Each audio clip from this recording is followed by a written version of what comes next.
Bueno,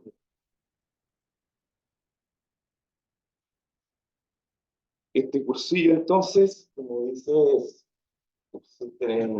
más bien es bastante introductorio, curso, cursillo donde vamos a enfocarnos más bien en la parte conceptual, ¿no? El curso de estadística bayesiana toma tiempo, así que nos vamos a enfocar principalmente en la parte conceptual. Y bueno, en honor a lo que, el contexto de esta escuela, las aplicaciones.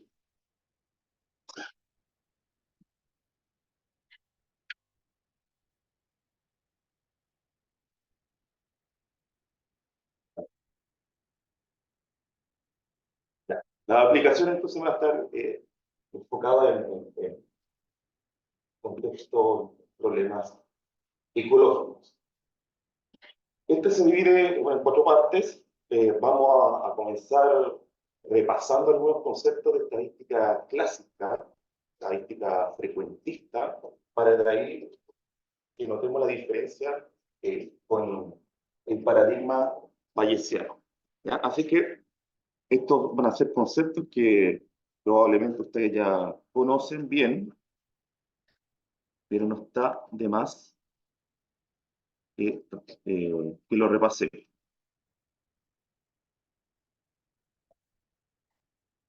Bien, cuando hablamos de modelos estadísticos, cosa que vamos a definir formalmente, eh, esto está en un contexto donde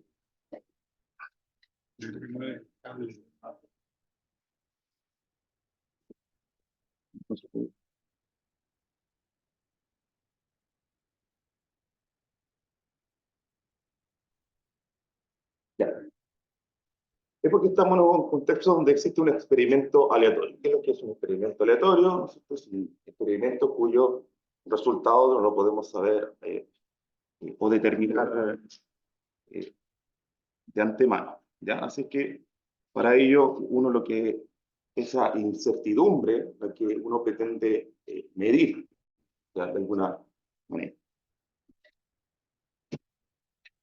¿Ya? Y en un contexto estadístico, ¿ya? Estos resultados de un experimento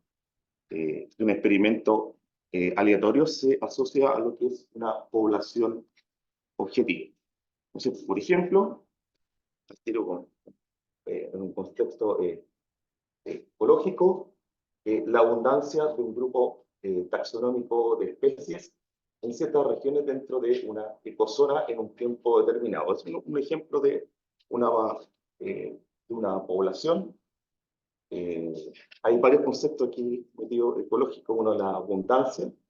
¿Ya? La abundancia puede ser número de individuos por especie o biomasa de una cierta especie. Este cierto grupo de especies, que pueden ser, por ejemplo, mamíferos o aves, a diferencia de lo que este grupo taxonómico. Y bueno, estamos en regiones dentro de una ecozona presente que es una gran región que comparte ciertas características ecológicas en común.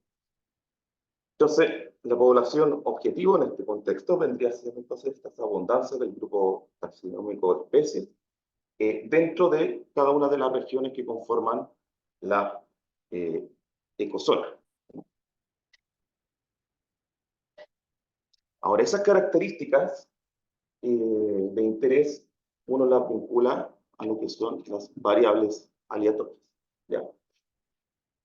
Una variable aleatoria, en realidad su nombre dice variable, pero en realidad no es una variable. Aquí los que ya son del área estadística o matemática, sabemos que la variable aleatoria en realidad es una función que va, ¿no es cierto?, desde un cierto conjunto hasta tomar valores reales. Pero bien, dado entonces un experimento aleatorio, queremos de alguna manera entonces medir esa incertidumbre que hay en sus resultados. Entonces, para eso nosotros definimos lo que es un modelo estadístico.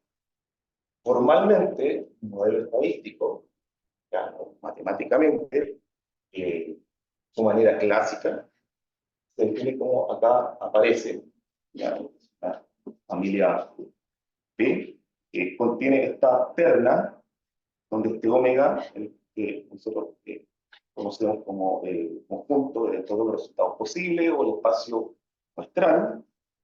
Esta F entonces es la familia de eventos de las cuales estamos nosotros interesados finalmente en calcular probabilidades sobre esto.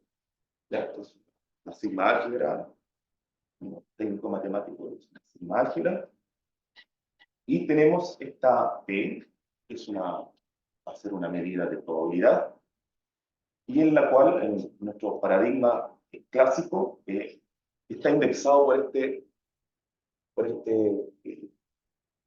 este índice, que se conoce como parámetro, y el cual pertenece a un cierto conjunto, esta mayúscula que se conoce como espacio parámetro. Entonces, y esta P, entonces, para cada teta, eso va a ser una probabilidad, entonces, sobre este conjunto omega y sobre sus eventos. ¿Ok? Mauricio, ¿Sí? cuando dices que esta es la familia de los eventos, eso se refiere, no es como que realmente, sino que es datos. ¿Qué es la familia? Creo que es. A ver, pongamos el ejemplo, este es uno de los primeros ejemplos que uno le da, no sé, en el curso elementales de estadística. Hacemos el resultado observamos el resultado del lanzamiento de un dado. ¿En qué eventos podemos estar interesados en calcular la probabilidad? Por ejemplo,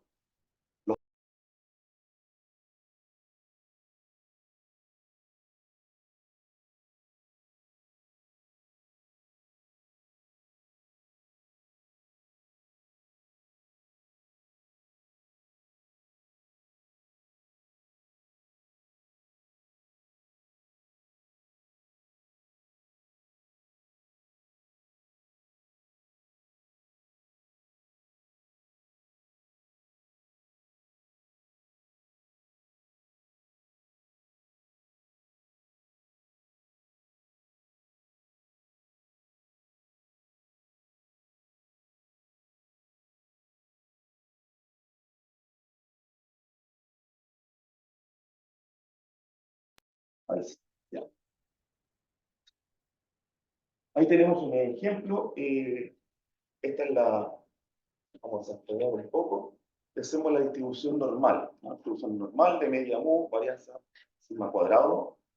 Eso me describe una distribución de una probabilidad, una distribución de probabilidad. Entonces yo las probabilidades con respecto a la normal la calculo como la integral de su phi, que es la densidad, en función de densidad de una normal de un sigma cuadrado.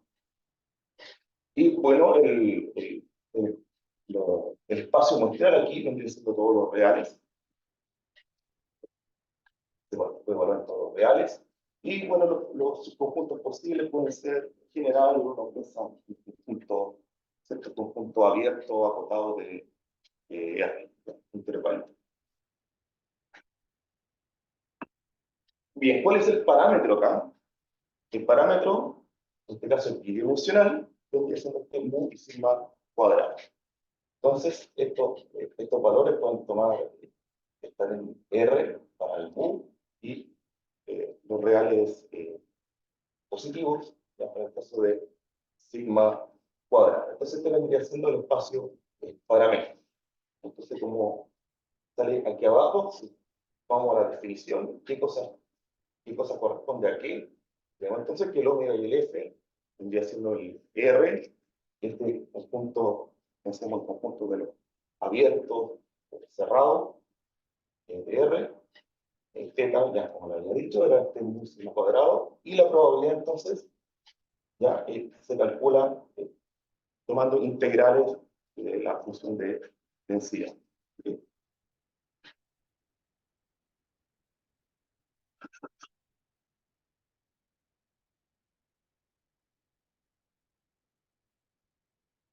Aquí hay algo que, por lo general, los cursos de inferencia se les pasa, ya, este concepto, pero que es bastante es importante, es el concepto de identificabilidad. ¿Qué significa que un modelo estadístico sea identificable?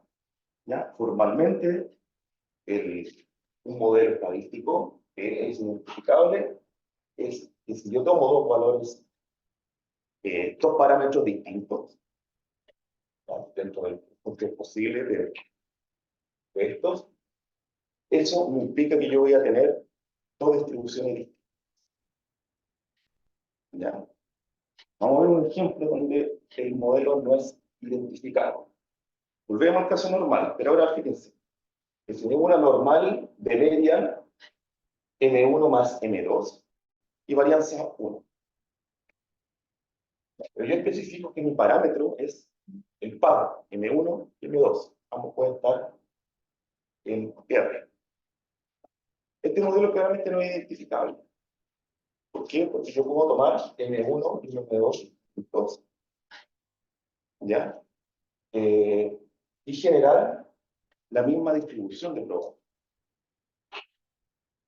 ¿Ya? A ver, por ejemplo, esto puede sumar, esto puede tener media 3, tomando el M1 como 1 y el M2 como 2, o el M1 como 2 y el M1 como 1. ¿Ya? Entonces, estoy tomando dos pares distintos, pero me están generando la misma distribución de probabilidad.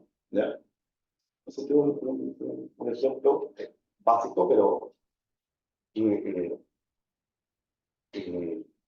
donde podemos ver este concepto. ¿Sí? En este mismo ejemplo, ¿qué es lo que mira? No sé si es una pregunta que me si cabe que modificar para que sea identificable. Aquí habría que definir, volver a una dimensión, porque aquí estoy considerando la varianza igual a 1, así que es conocida, ¿ya?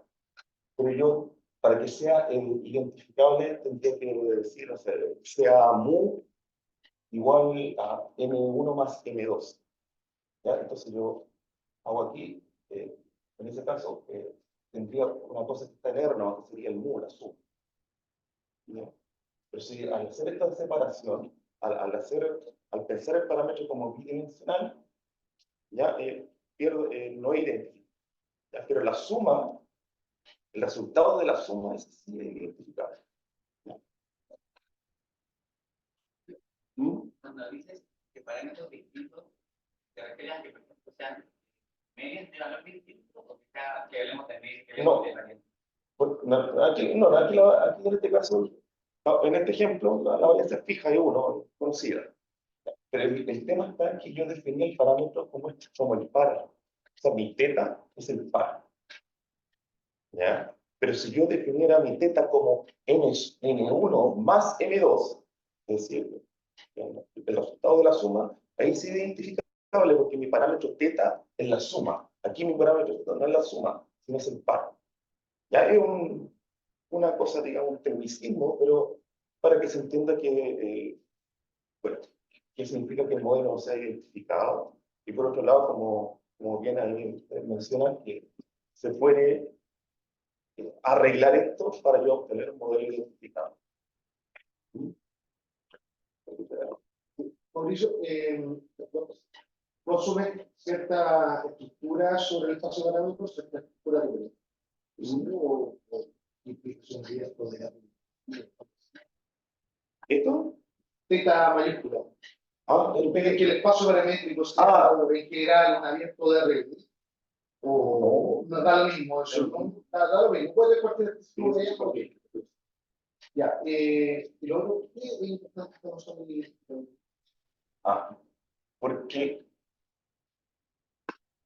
a lo que nosotros, ¿cuál es el paradigma? De ahí lo vamos a ver, es que uno asume que conoce la distribución, pero no los parámetros. O sea, conoce la familia, en este caso, conoce que piensa que es normal, pero el parámetro lo desconozco.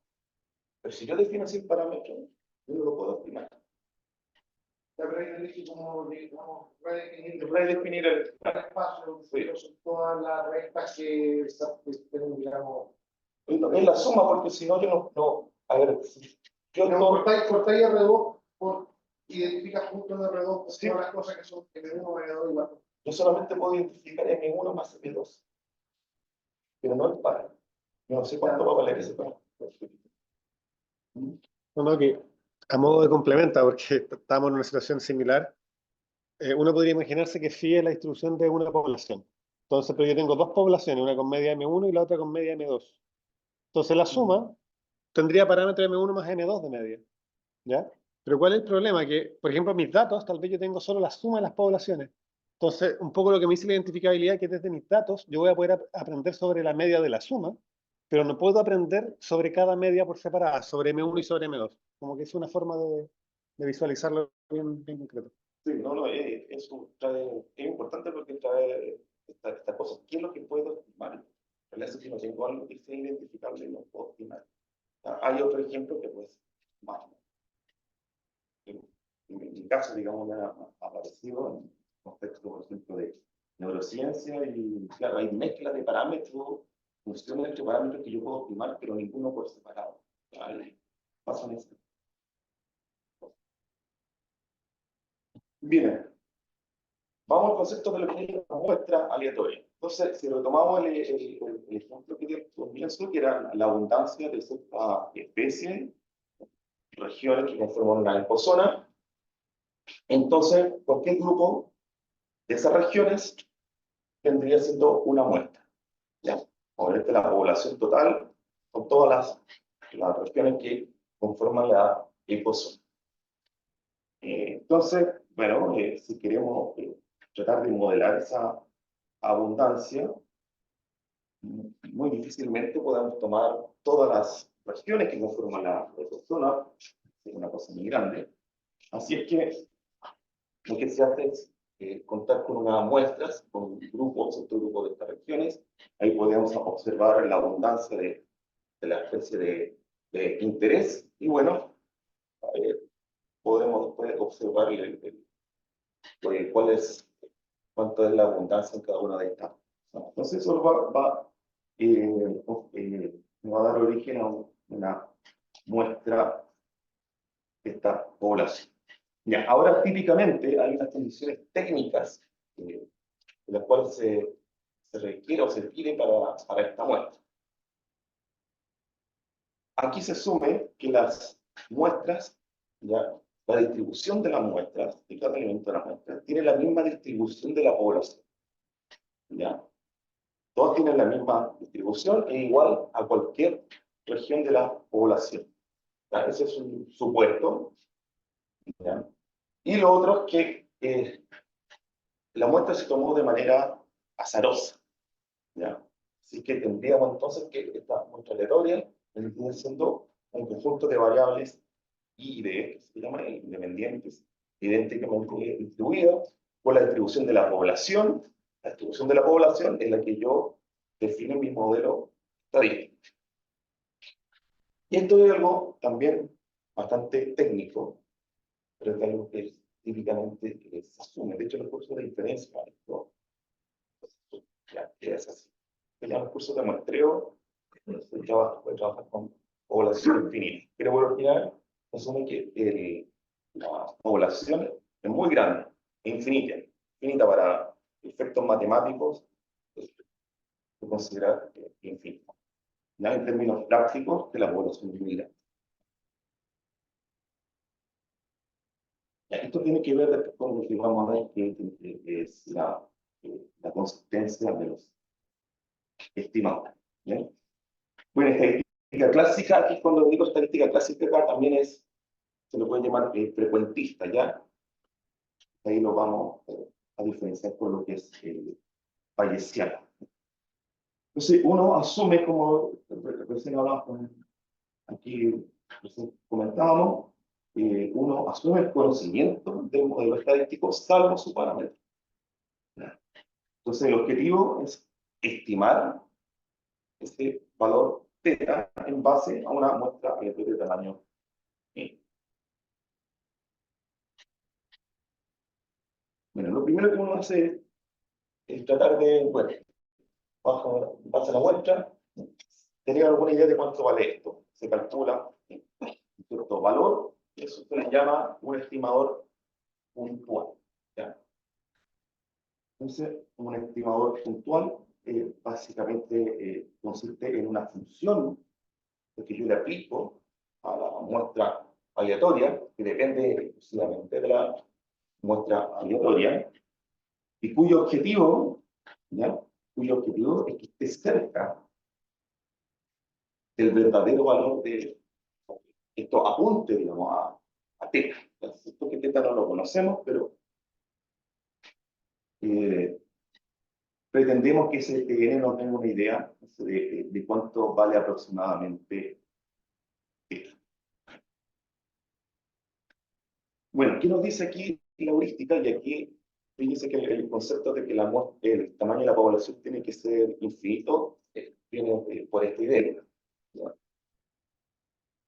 Lo que uno le pide a un estadístico, ya, cuyo objetivo es tener una idea de cuánto vale teta, es que si yo voy aumentando el tamaño de la muestra, este valor se vaya aproximando al verdadero valor de esto. ¿Ya? Y, es decir, términos más matemáticos, significa entonces que en el límite, y en algún sentido que tenemos que definir, esto converja a teta, cuando hay experiencia. ¿Ya? Esa es la idea que hay detrás. Entonces tenemos que tener alguna medida o alguna noción de distancia que hay entre mi estimador con el teta. ¿Ya? Porque yo quiero medir qué tan bueno es mi estimador con alguna noción de distancia.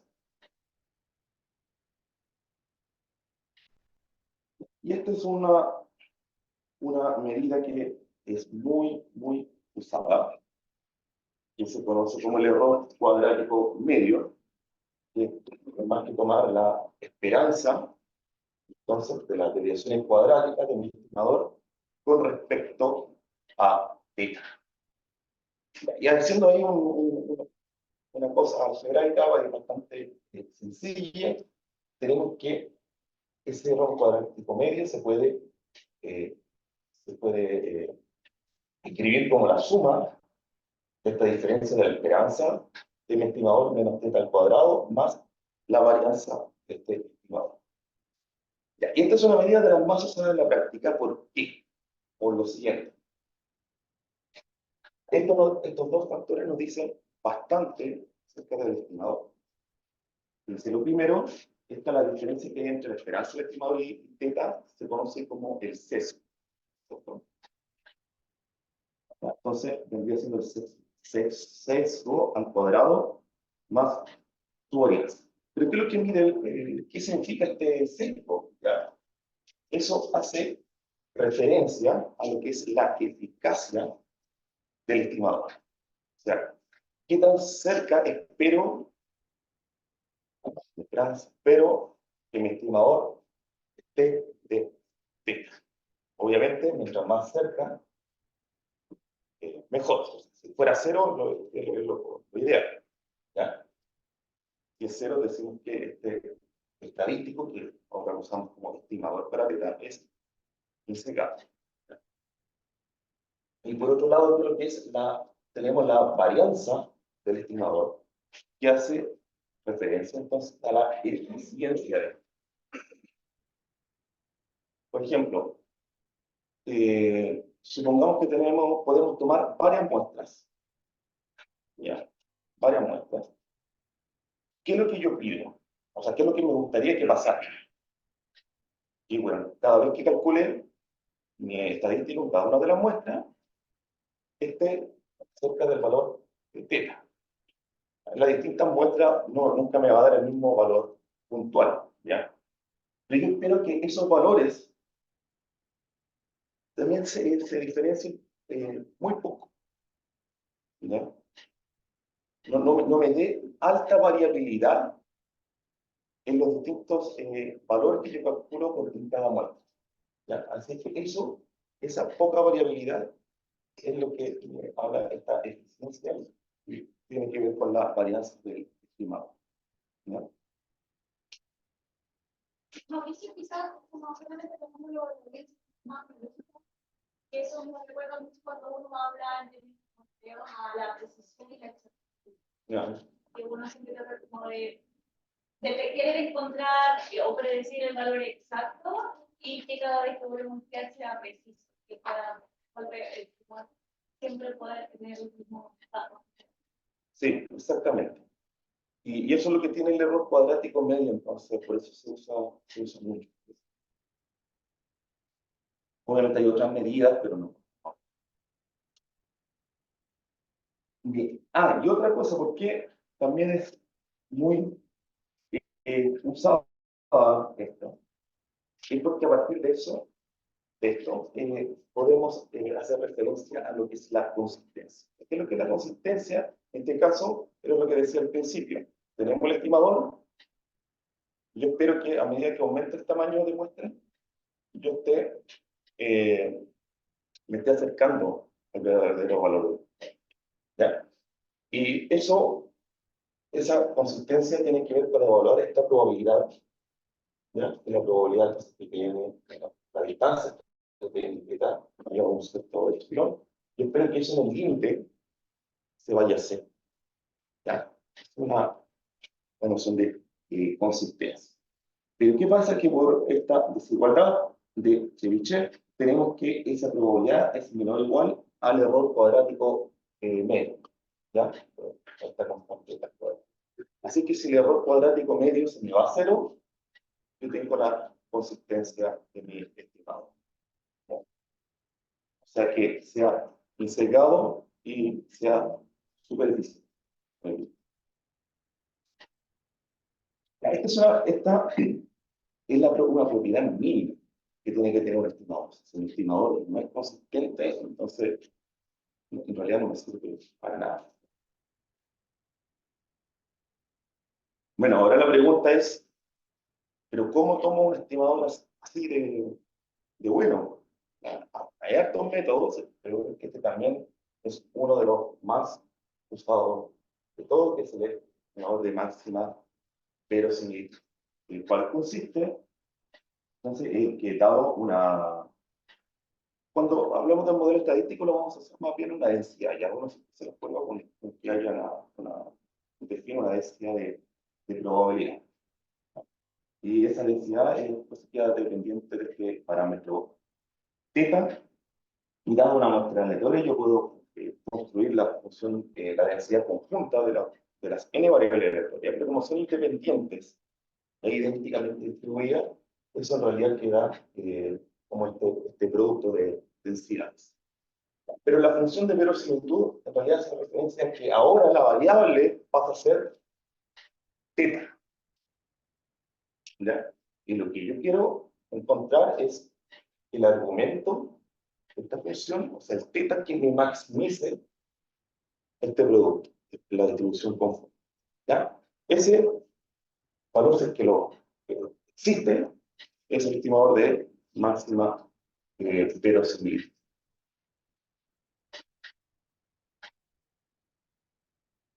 Ya, pero ¿qué propiedades tiene ese estimador de máxima verosimilitud?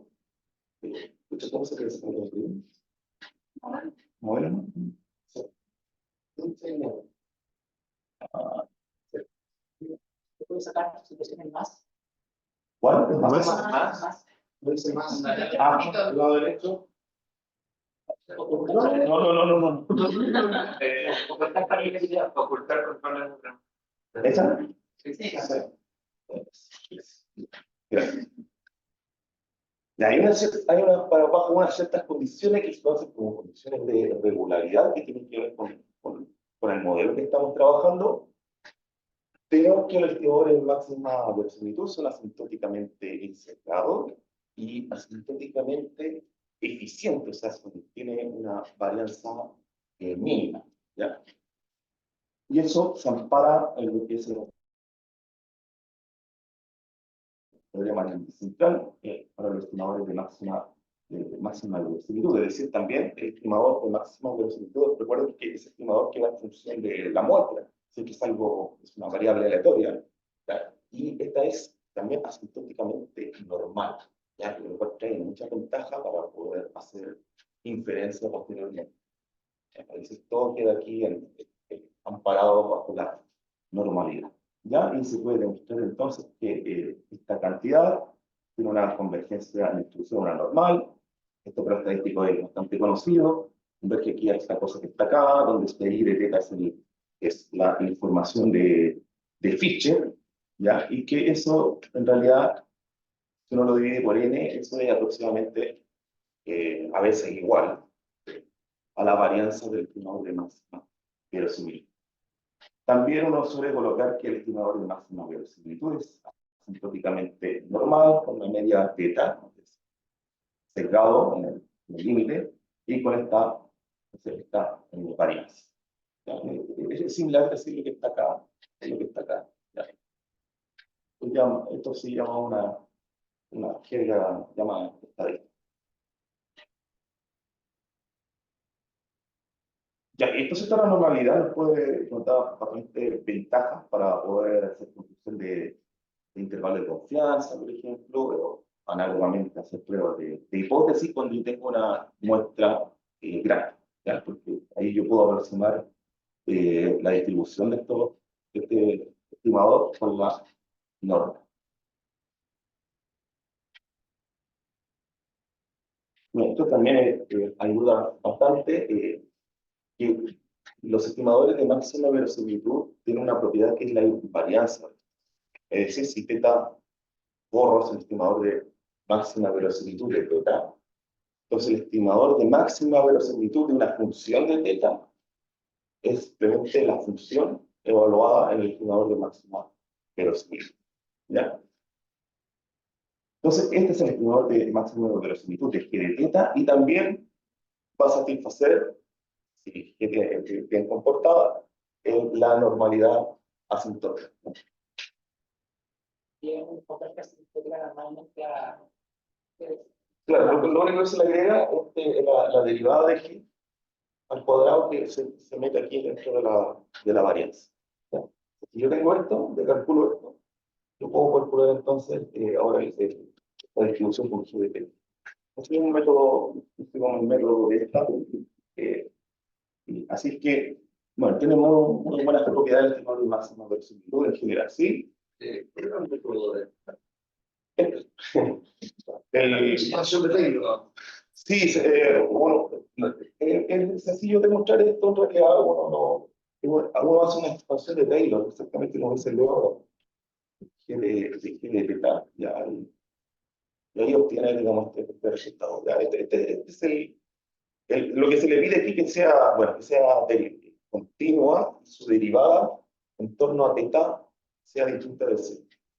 ¿Ya? O sea, si es cero, aquí no funciona. Entonces, el método de esta se aplica con las entidades, no sé, ¿Cómo?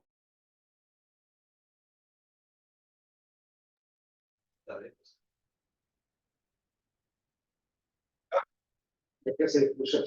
A la convergencia en distribución, sí. O sea, si yo tengo esto, y G cumple con las propiedades que te había dicho, pues tengo... O sea, muy bien. O sea, la noción de convergencia de distribución no es clara. Sí. Bueno, la convergencia de distribución tiene que ver con que la distribución de esto, la ley o la distribución de esto, converge a esta distribución. Es una convergencia de manera distribucional, no de la variable, misma, sino de su distribución de probabilidad. ¿Esa era tu pregunta? De la simbología. Sí, bueno, aquí en probabilidades hay distintos tipos de convergencia. ¿Ya? Hay convergencia en probabilidad, que fue lo que hablé en el caso de la consistencia de un estimador. Hay otras convergencias más fuertes, y esta vendría siendo la convergencia más débil, ¿ya? De hecho, eso también se conoce como convergencia débil, es cuando lo que converge acá son las distribuciones de probabilidades. ¿Ya? La distribución de esto, porque esto es una variable aleatoria, porque esto es un elemento aleatorio. Esto tiene una distribución. Puede que no sea exactamente, no sepa cuál es, ¿ya? Pero a medida que n crece, esa distribución se va a parecer a la distribución normal con esta media y esta varianza. ¿Ya? Eso es lo que... ¿Mm?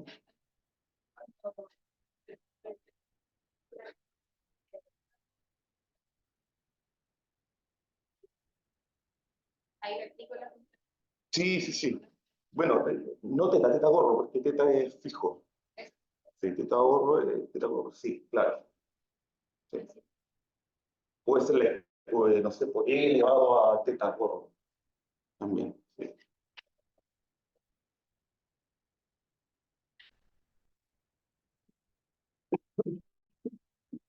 Ya, vamos a ver un primer ejemplo bastante básico aquí. Todos los ejemplos que voy a dar son simplecitos, así, pero también contextualizados. Sé que la referencia es bastante antigua, pero bien. Ahora vamos a cambiar a lo que es la riqueza de especies. La riqueza de especies, a diferencia de la abundancia, la riqueza es el número de especies.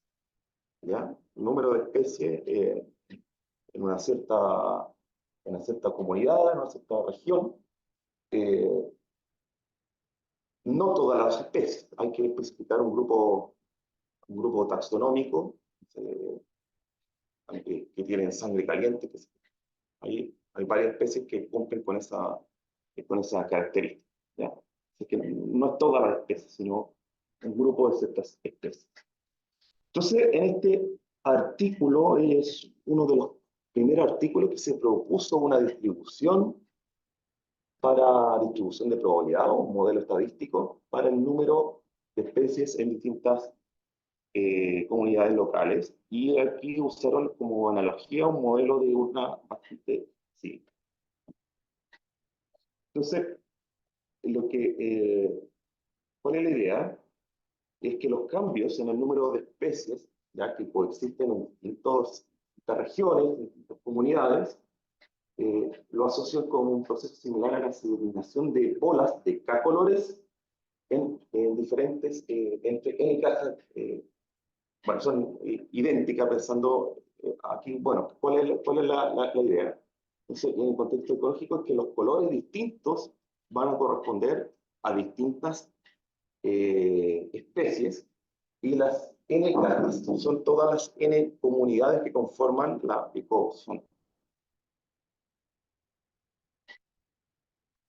Este es uno de los modelos derivados de aquel artículo, es más sencillo, por eso es que va por supuesto que todas las especies se comportan independientemente una de la otra, tienen la misma abundancia. Aquí un poco conectando con lo que hablaba Isidora con Mara de la neutralidad, ¿ya? No hay una que predomine sobre otra. Entonces la probabilidad de encontrar un cierto número de especies en una cierta comunidad local, en una de las regiones, sigue una distribución aproximadamente binomial, con estos parámetros de K mayúscula, este P, donde K mayúscula ya es el número de especies disponibles para, máximo disponible para colonizar cualquier tipo de comunidad. ¿Ya? Esto se conoce también como el pool de especies, ya es el número máximo de especies que puede haber en una comunidad local. ¿Ya? Este P, entonces, es la probabilidad de encontrar cualquier especie determinada en esta comunidad, y bueno, esto se deriva por este supuesto, ¿no es cierto?, que todas tienen la misma abundancia, están mezcladas, así es que la probabilidad de encontrar cualquiera de estas especies es la misma, y es la probabilidad. ¿Ya? Bueno, y si contamos entonces ahora con una muestra aleatoria, en n comunidades, contamos el número de especies, tenemos una muestra. Tenemos X1, Xn, que es nuestra muestra, y supongamos que conocemos el K, que este K es un pool conocido, el número máximo de especies que puede haber en cada una de estas regiones. Entonces tenemos que el estimador de máxima verosimilitud de la proporción de P. Este es el parámetro, este es mi teta, esto es lo que no conocemos. Sabemos que es el promedio de la riqueza. ¿Ya? Ese es el P. Y bueno, usando los métodos anteriores, este es el estimado de máxima verosimilitud, vamos a aplicar entonces los resultados estos para construir un intervalo de confianza asintótico, es decir, amparado en la normalidad. Ahora, como no conocemos la varianza, uno pone la varianza estimada, ¿ya? En la parte, digamos, del error en el intervalo de confianza. Y cuando colocamos esto, aquí cambia un poco la distribución que usamos para el percentil en el intervalo de confianza y usamos la t-student, ¿ya? Igual podemos usar el percentil de la normal. Si la muestra es grande, no varía mucho. O sea, la distribución t-student que cuando los grados de libertad se va a infinito, eso se va a converger distribucionalmente a la normal, ¿no? Ya, ahora. ¿Por eso? ¿Mm? Una pregunta chiquitita. En el modelo anterior, cuando tú dices que todos tienen la misma probabilidad de encontrarse, al final un supuesto sobre las abundancias relativas, ¿no? Que las abundancias relativas son todos modelos parecidos. Sí. Sí.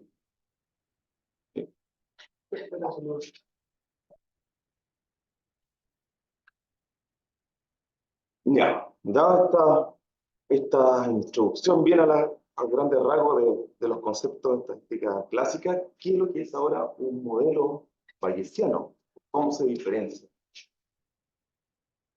Esto consiste en como ensanchar un poquito más el modelo estadístico clásico y ahora vamos a dotar de una estructura también de probabilidad al parámetro, al espacio paramétrico.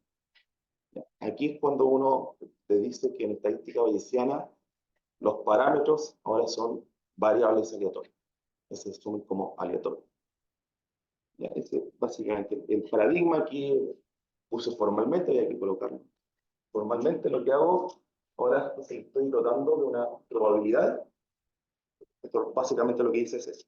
Estoy dotando de una probabilidad, ¿ya? A los parámetros, ¿ya? Al espacio de parámetros.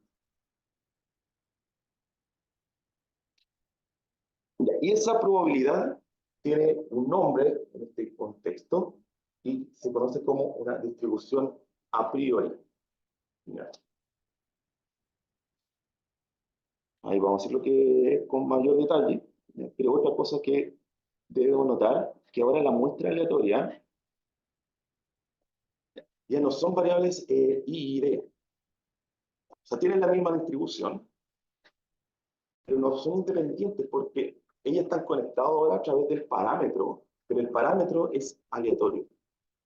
Así es que si yo quiero hacer mi similitud con la idea de muestra aleatoria en el contexto clásico, tengo que decir que mi muestra aleatoria, condicionado a θ, o sea, dado un valor de θ, de mi parámetro, ahora estas sí que son I y D. ¿Ya? Porque yo estoy fijando el valor. Pero si no lo fijo, no son independientes entre sí. Son mixturas, son intercambiables. Claro. Hay mixturas de pi. Sí, son intercambiables, pero no son independientes por el parámetro. ¿Ya? Por eso, la ley del parámetro no es necesariamente independiente de la ley de los datos. No, es que de hecho está ¿cómo se llama? Acoplada, digamos. ¿Ya? Si tengo una distribución normal, yo asumo que mi datos provienen de una normal θ1, por ejemplo. Ahora θ es aleatorio. Así que, si yo fijo θ, ahí sí voy a tener que mis muestras van a ser I y D, ¿ya? Pero si no, me quedan interconectados, ¿no es cierto? Con la ley, con la distribución de θ. No, claro, pero me refiero a la ley del parámetro, que está pi tensorial con Sí, sí. P superada. O sea, eso es independiente, está en ese modelo. Independiente, ¿qué cosa? Cuando tiene Sí, clima sí, circular, puede ser que fueran independientes. No, pues estoy integrando aquí. Ahí está la condición. Sí, esa es la Claro, condición. pero arriba, mi pregunta venía porque arriba escribes como pi mayúscula, como pi chica. Ah, Tensorial. ya, sí, esa no es tan buena anotación. Sí, No, ya, pero pareciera eso que no fuera, es- pareciera que fuera, no sé, como a ver, un espacio de Producto. probabilidad de productos, claro, no. Pero no lo es. No, no lo es. Esta era mi pregunta, gracias. Sí, no lo es. Aquí, por ejemplo, puede ser. Claro, sí, Ahí, sí. ahí se declara más. Bueno, ejemplo, lo acabo de hacer. Tenemos aquí una variable aleatoria, una muestra, que decimos ya proviene de este modelo normal, pero condicionado. Entonces el modelo bayesiano lo que hace es especificar la ley de la variable aleatoria condicionada a θ y le agrego una distribución a θ que se conoce como la distribución a priori. Esta es como la parte polémica, bueno, ya no tanto, ya sí, pero en un comienzo, hace muchos años, había como mucha polémica con respecto, o había mucho debate con esta visión eh, bayesiana con respecto a la clase. Porque esto es algo que tenemos que dar, ¿ya?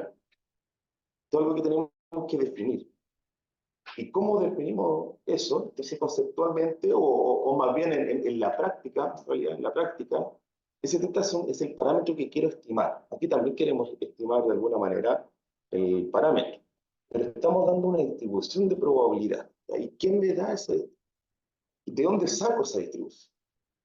¿Ya? Esta distribución me va a decir por dónde creo, y ahí viene esta palabra creo, que el parámetro se encuentra. ¿Entre qué regiones creo que se encuentra? ¿Y con cuánta probabilidad? ¿Ya? Y eso es una información, como dice, a priori, que uno la saca, ya sea, no sé, de experiencia previa, de juicio de experto, o de algo absolutamente personal. ¿Ya? Entonces yo necesito especificar aquí completamente la distribución a priori. ¿Ya? Por ejemplo, puedo decir que es una normal.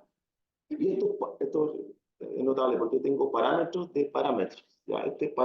Estos parámetros del parámetro se conocen como hiperparámetros y ellos son absolutamente dados, son conocidos, uno los da.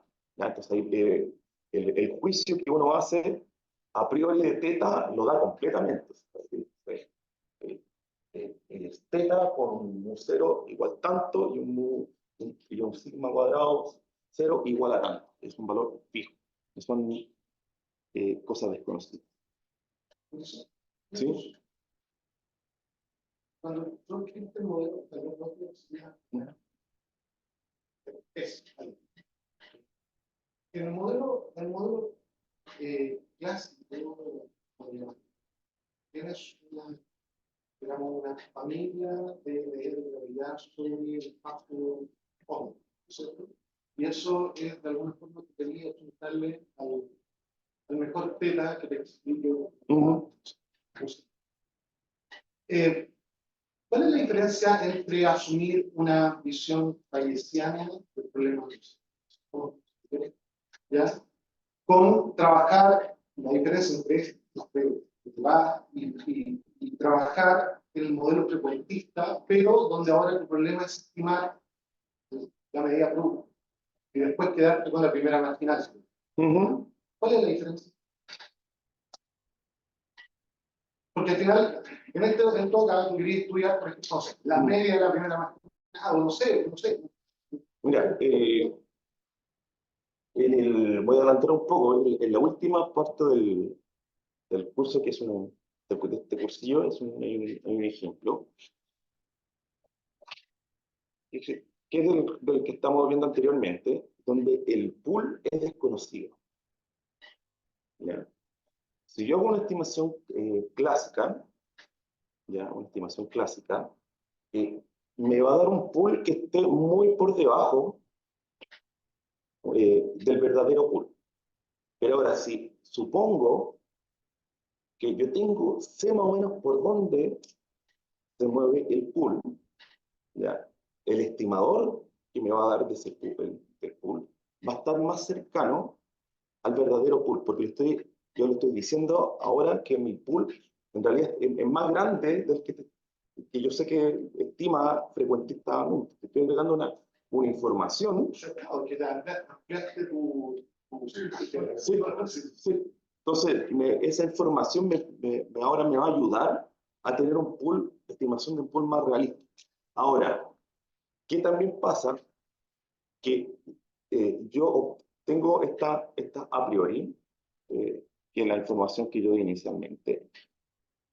Y bueno, también como, ¿qué va a pasar después? Que en base ahora yo a una muestra, que la observo, yo, entre comillas, actualizo esa distribución, ¿ya? Y obtengo lo que es la distribución a posteriori, que ahora es la distribución de teta, pero ahora dado la información, dado la muestra aleatoria que yo observé, ¿ya? ¿Qué va a pasar acá? Que voy a adelantar un poco, pero lo que va a pasar es que finalmente, si n se va a infinito, esa distribución se degenera en un punto, ¿ya? Y ese punto vendría siendo el verdadero valor del parámetro. Así que en el límite, como que las dos maneras de trabajar se convergen, ¿ya? Eso es. Entonces, bueno, volviendo a priori, es una información previa que tenemos acerca del parámetro. A esto sale como se le llama ahí en su juicio de experto, que tiene que ver con cómo yo defino esta a priori. Y como les decía, aquí el objetivo acá va a ser, en un comienzo, bueno, siempre esta es una forma de trabajar para hacer estimación. ¿Ya? Pero teta, en el fondo, así, en el alma, siempre es fijo. Ya se considera como fijo. Aquí el bayesiano sabe que el parámetro, en el fondo, es fijo, yo lo quiero estimar, pero la manera de trabajarlo es como si fuera aleatorio. ¿Ya? Es una metodología distinta. No, y aquí terminó. Entonces, el objetivo, uno de los primeros objetivos, entonces, es actualizar esta distribución a priori en base a la observación de una muestra aleatoria, ¿ya? Y el tema va a estar en el cálculo de esto. Entonces tenemos que,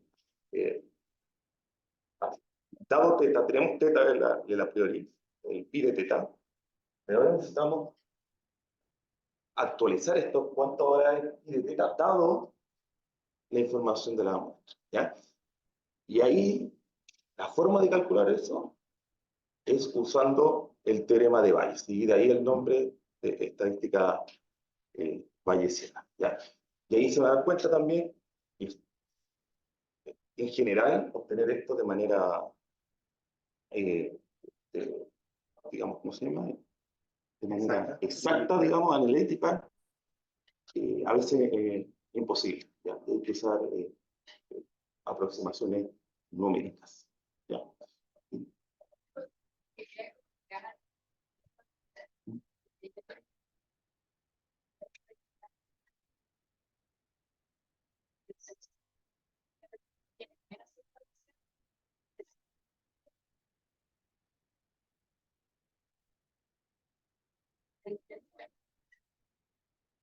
Ya.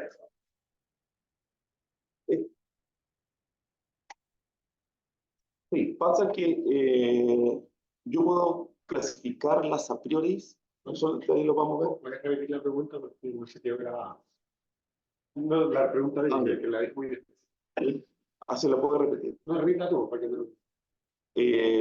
Sí, no escucho poco, pero hablan sobre el nivel de información que hay en la a priori. No, yo digo que, como que yo tenía entendido que la diferencia entre el modelo tal, y el modelo bayesiano, para estimar es que yo tengo menos información antes de, entonces, ¿por qué eso es el modelo bayesiano? Que puedo tener más información, el bayesiano no tiene información. A ver, yo puedo trabajar con modelos bayesianos incluso teniendo prácticamente nada de información, ¿ya? Eso va a depender de la estructura que yo le doy al pi de teta. Eso lo vamos a ver después en la clase de mañana, pero adelantando, la forma que tiene, la curva que yo describo con la densidad, ya, me dice cuánta información hay. Por ejemplo, si yo digo que ya, queremos estimar la proporción en una binomial, por ejemplo, o en ensayo Bernoulli, la probabilidad de éxito, que aparezca la característica. Eso está entre 0 y 1. Y yo puedo poner como a priori que tiene una distribución uniforme en 0,1. Eso no me dice ninguna información, porque me está diciendo que no sé, está entre 0 y 1 con igual probabilidad. Obvio que está entre 0 y 1. ¿Ya? Así que no estoy dando mucha información. O le puedo decir que es una distribución beta, por ejemplo. La beta tiene soporte en 0,1. Y no sé, algo así como centrada en un medio. Leptocúrtica en un medio. Eso me está dando mucha información porque o yo estoy dando mucha información. Estoy diciendo que me la estoy jugando con mucha certeza que es alrededor de un medio. Ambos, bueno, son válidos, va a depender del nivel de información que yo tenga previamente. Pero puedo hacer estadística bayesiana, en ambos casos no hay ningún problema. Sí que es peligroso dar una cosa muy informativa si es que, porque puede ser que esté lejos de la realidad. ¿Ya? Entonces, a veces ante la duda puedo dar una distribución que me dé menos información, ¿ya? Y lo que va a pasar es que la posteriori me va a decir que en realidad ya, no es, yo tomo un uniforme en 0,1 y ahora cuando tenga esta, me va a dar ahora una cosa que se está concentrando alrededor de un cierto valor. ¿Ya? En este mismo caso, por ejemplo, tomaste la distribución simétrica. Si tú haces la pregunta de calcular la ley, digamos, del parámetro, condicionada a la muestra, ¿sí? Condicionada Sí. En ambos casos eso converge en probabilidad 1, digamos, a la delta de un medio. Esto, si el verdadero valor es Bueno, en los dos casos que tomaste tú. Sí. Pero uno, Sí, pero sí. informe, cualquier cosa centrada. Sí, porque en general esta distribución a posteriori, A medida que n crece, se va a ir a una delta,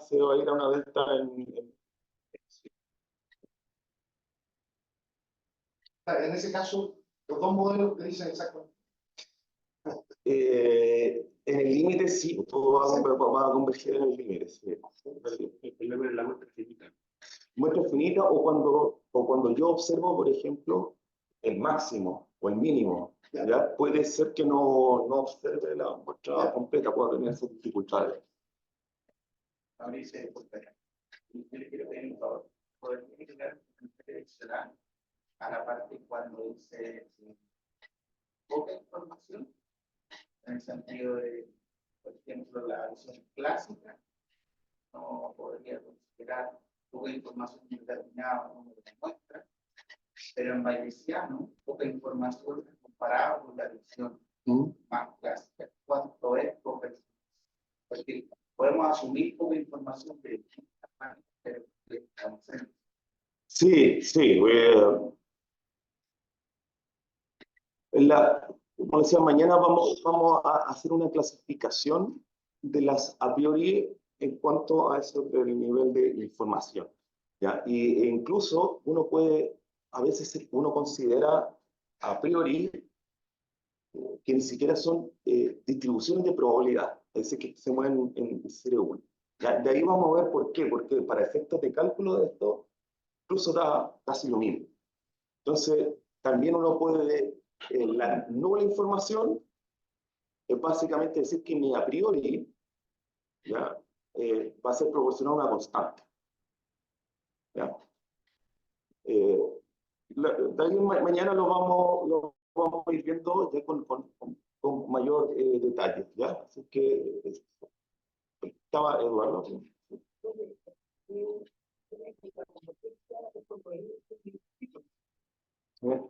¿Y puede convertir antes de la convergencia antes de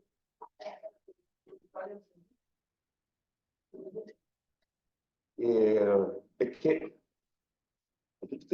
aquí yo voy a tener distribuciones de probabilidades, ¿ya? Para que eso, la convergencia acá, como lo vamos a ver, es cuando se degenera la distribución. Entonces tiene que ser, eso va a ocurrir en el límite. Ya necesita un tiempo finito, eso significa, digamos, que la distribución se va haciendo cada vez más leptocúrtica hasta que queda en un punto. Pero eso se va a dar, digamos, en el límite, no se va a dar antes.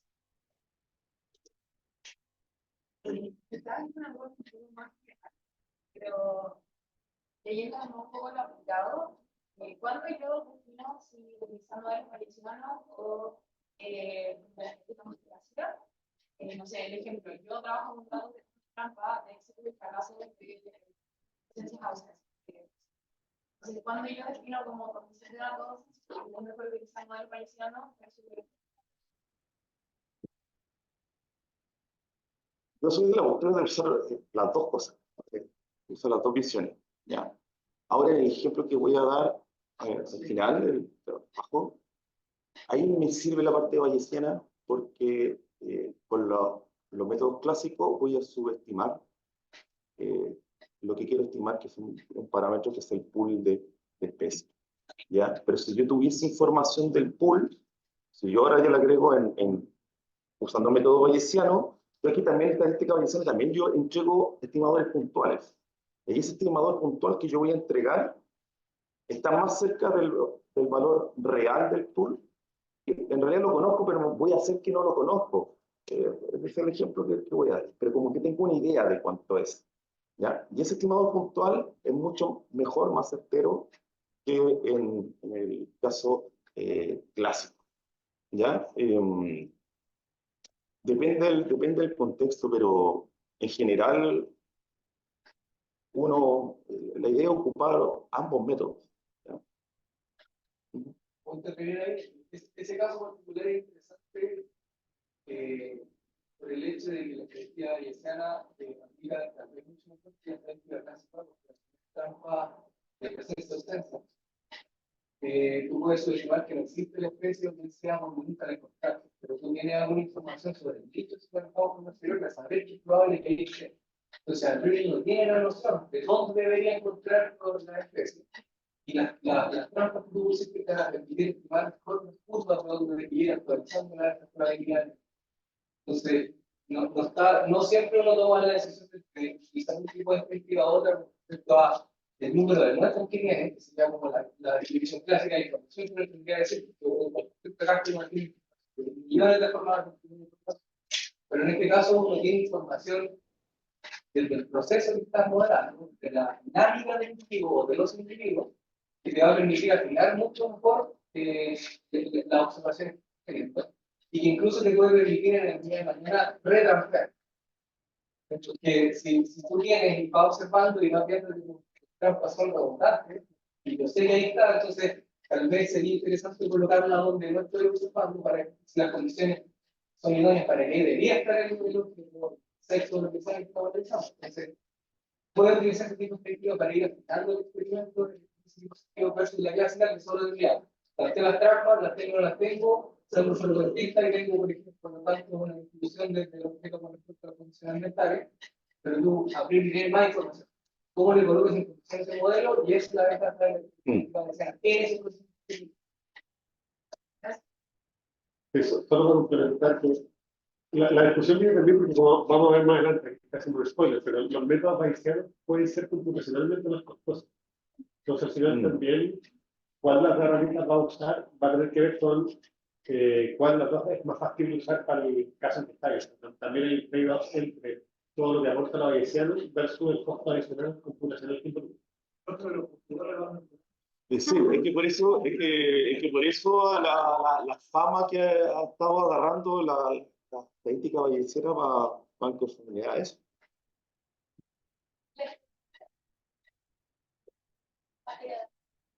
Exactamente. Ya, gracias.